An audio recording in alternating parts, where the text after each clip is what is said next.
Políticos corruptos, sociedade honesta? Acompanhe comigo a discussão.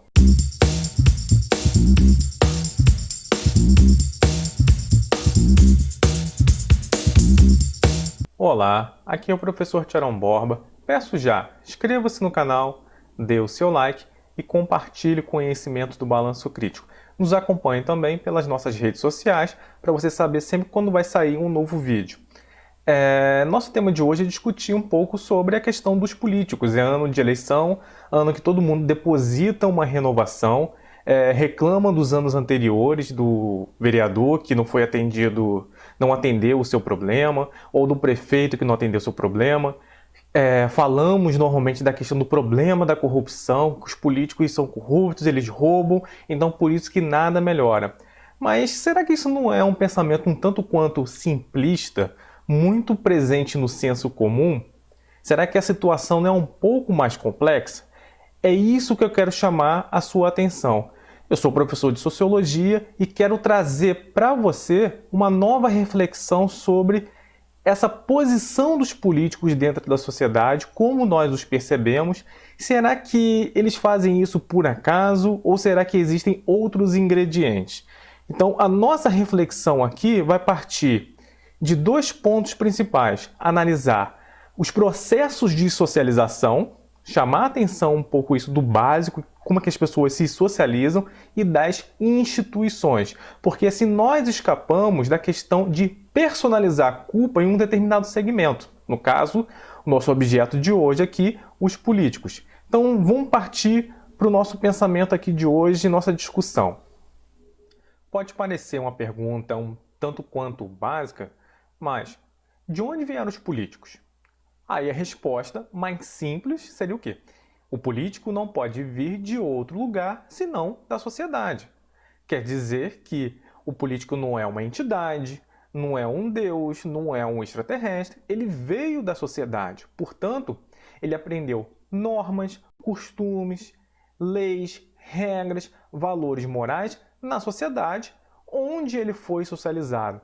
As ações sociais que ele tem cotidianamente, rotineiramente, foram aprendidas na sociedade, nos espaços sociais onde ele frequentou. Por exemplo, o ser humano, onde primeiramente ele se socializa normalmente? Na família.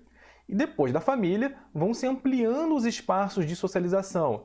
Ele vai para a escola, né, comum nas sociedades modernas, ou vai para a igreja, clube, na vizinhança. Então, nesses lugares, toda a interação social com as pessoas que ele se relaciona, ele aprende determinados costumes, ele aprende determinadas regras.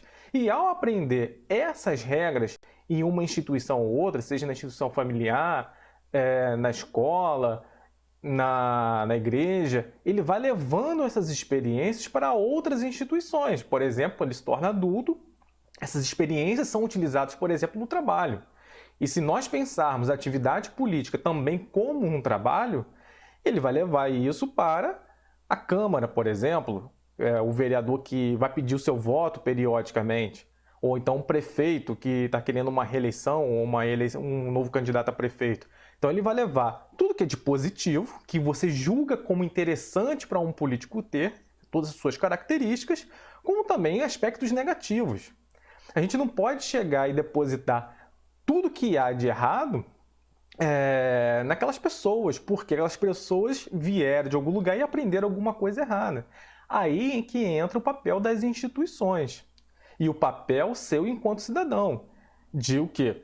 De também participar da vida política, de fiscalizar as instituições, no caso a Câmara de Vereadores e o Poder Executivo com o prefeito. É um papel do cidadão, só que nós normalmente temos o papel ou a predisposição aqui no Brasil de terceirizar o problema. Não, eu fiz o meu papel de votar. Agora, se eles estão fazendo errado, porque eles são corruptos, o problema é deles, não é meu não. Eu votei certo, eu acreditei naquela pessoa. Tudo bem, a gente sempre acredita em alguém, a gente que deposita uma certa esperança. Mas não quer dizer que a gente tenha que dar um cheque em branco para a sociedade política, não, os políticos de uma maneira geral, para fazer o que quiserem. A gente precisa ter uma atividade regular de cobrança, de fiscalização também. A fiscalização não cabe somente o vereador em relação ao prefeito, ou o Ministério Público em relação as atividades políticas, cabe também ao cidadão. Então, nesse sentido, a gente tem que olhar o que há de errado nas instituições e qual é o papel de uma instituição na sociedade. Não é um problema de índole, de personalidade, pode até ser, mas aí fica a cargo de um psicólogo analisar, mas se existem tantos políticos fazendo coisas erradas, significa que a gente pensar o seguinte, será que grande parte da sociedade ela tem uma personalidade ruim? Né? O ser humano não é bom nem mal, ele é um produto histórico, um produto das instituições. Então, o que eu quero enfatizar é o seguinte, as mudanças, elas não acontecem de uma hora para outra, não acontecem porque uma pessoa fala, eu vou mudar tudo. Não acontecem assim. A gente tem que parar com esse sonho infantil de acreditar a mudança a uma liderança, viver nesse mundo da fantasia e de super-heróis. Isso não acontece. As grandes transformações só acontecem por movimentações coletivas, como os grupos sociais eles se movimentam para transformar as instituições, porque as instituições depositam a memória, o conhecimento, elas que normatizam as questões que nós julgamos como certo ou errado, elas nos ensinam, como eu acabei de falar. Você não escolheu a língua que você fala, ela foi imposta a você e você reproduz, replica isso.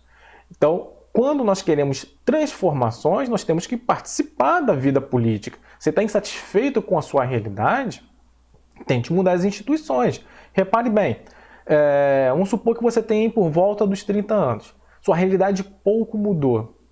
Entra político, sai político, entra um político de esquerda, outro de direita e nada muda. Então quer dizer que não é um problema individual, é um problema de como as instituições funcionam. Quer dizer que elas não respondem mais, não operam mais em prol de uma melhoria da vida da sociedade. Logo, o nosso movimento tem que ser a reforma das instituições. Tirão, mas como é que a gente vai fazer isso? Você é cidadão, você pode participar.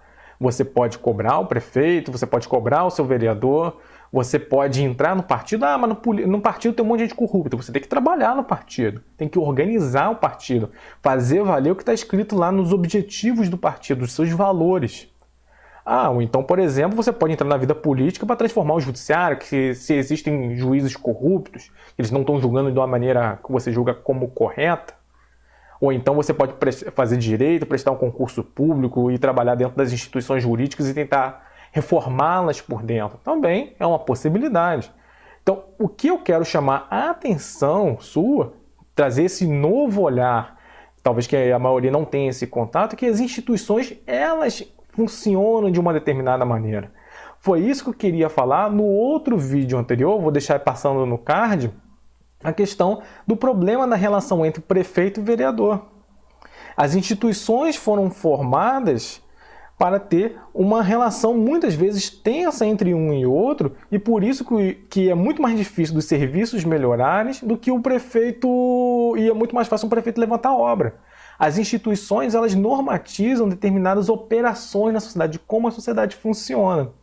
Então, é esse olhar que vocês precisam ter para ter um voto mais consciente. Não é a questão pessoal daquele político, se ele é qualificado ou não. Obviamente, quanto mais qualificado, maior conhecimento, melhor. Mas não é só isso, a gente tem que ter um olhar sobre as instituições.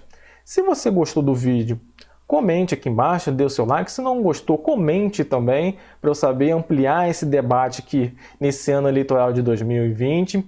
Até a próxima, um abraço.